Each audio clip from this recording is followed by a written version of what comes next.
So mga mare, kung may nagtatanong paano nga daw ba maging affiliate sa Orange app, punta lang kayo sa app nyo. Wait lang natin. Tapos mga mi, punta lang kayo dito sa, yan, me. Yan, click nyo yung me. Wait lang kayo. Tapos, punta kayo dito sa my more activities. Yan, more activities. Click nyo tong see all.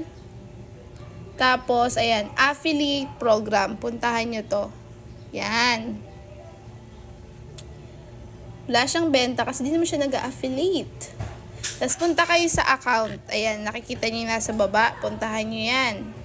So, mga mari ko, share ko na rin sa inyo, dapat etong pangalan na to at yung username nyo same. Kasi pag hindi yan same, hindi kayo maaaprobahan.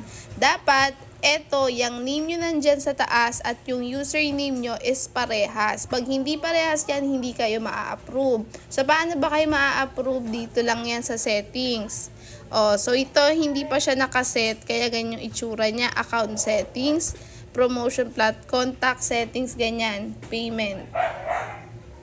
Syempre sa account settings, alam nyo na yan, information nyo yan mga mare, ang tagal. Ipakita dito mga mare ko, kayo na yung bahala dyan na tawag ito, fill up. So hindi ko kasi siya pwede ipakita, baka ma-violation tayo dito.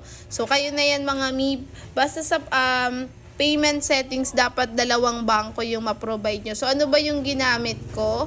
So gumamit ako ng Cbank that time, pero ngayon ang pangalan na niya ay Maribank. Tapos gumamit ako ng isa pang bangko.